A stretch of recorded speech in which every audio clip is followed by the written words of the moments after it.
Hello friends, आज का story है इंडिगो। इसके राइटर हैं लुइस फिशर। ये रियल स्टोरी है। लुइस फिशर ने इसे 1942 में सेवाग्राम आश्रम में गांधी जी का इंटरव्यू लिया था। तब उन्होंने बताया कि कैसे उन्होंने चंपारण के गरीब किसानों को ब्रिटिश इंडिगो प्लांटर्स के चंगुल से निकाला। गांधी जी लखनऊ में दिसंबर 1916 में एक सभा में गए थे। वहाँ एक गरीब किसान गांधी जी के पास आता है जिसका नाम राजकुमार शुक्ला होता है। वो गांधी जी के पास चंपारण के किसानों के लिए मदद मांगने आता है। वो चाहता था कि गांधी जी चंपारण आए और वहाँ के किसानों के साथ हो रहे अन्याय से बचाएं।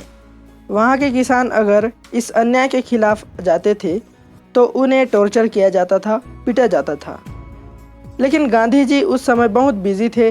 वे राजकुमार के बातों पर ध्यान नहीं दिए। लेकिन राजकुमार गांधी जी का पीछा करते हुए उनके पीछे हर जगह जाते थे। राजकुमार के पेशेंस और डिटर्मिनेशन से गांधी जी इम्प्रेस हो गए और उन्होंने उसे कलकत्ता में मिलने कहा। राजकुमार गांधी जी को कलकत्ता में मिलता है और गांधी जी को राजेंद्र प्रसाद के घर पटना ले जाता है।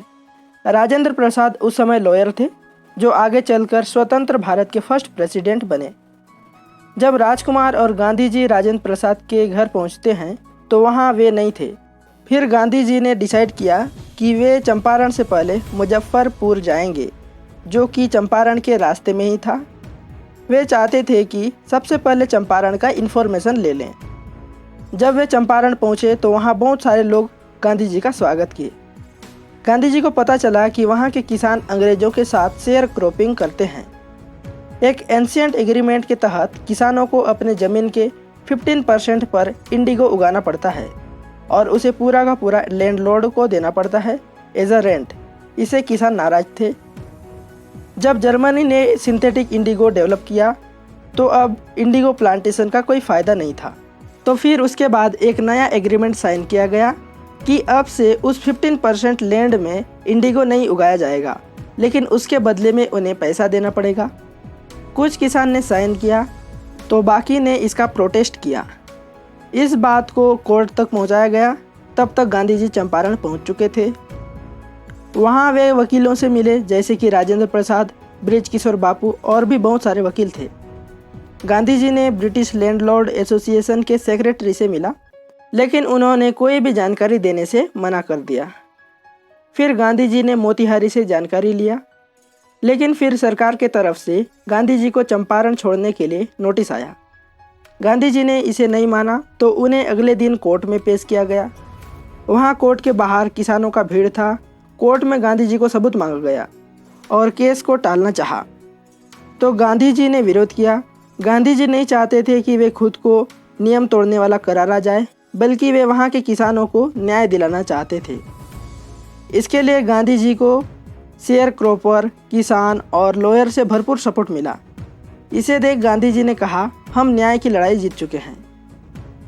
कुछ दिनों बाद गांधी जी को मजिस्ट्रेट ने लिखकर बताया कि लेफ्टिनेंट गवर्नर ने केस को डिसमिस कर दिया।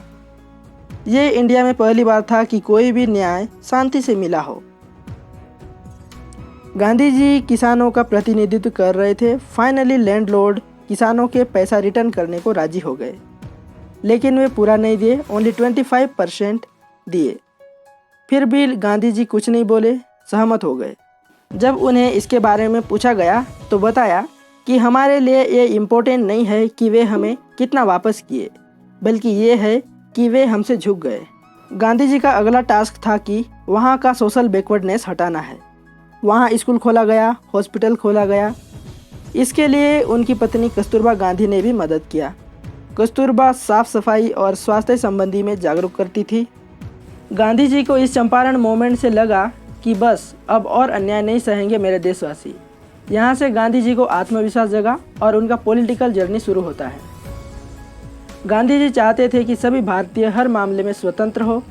इसके लिए एक इंग्लिशमैन CF एंड्रयू, जो कि गांधी जी का फॉलोवर था, वो वहाँ रुकना चाहा, लेकिन गांधी जी ने मना किया, क्योंकि गांधी जी चाहते थे कि हम सेल्फ रिलायंस और इंडिपेंडेंट होंगे। इस स्टोरी से हम ये जानते हैं कि गांधी जी का योगदान सिर्फ आज़ादी के लिए नहीं, बल्कि उसके साथ साथ वे देशवासी के भले के लिए भी काम करते थे। दोस्तों वीडियो पसंद आए तो लाइक करें, शेयर करें और इंस्टाग्राम में हमें फॉलो करें और यूट्यूब में हमारे चैनल को सब्सक्राइब कर लीजिए।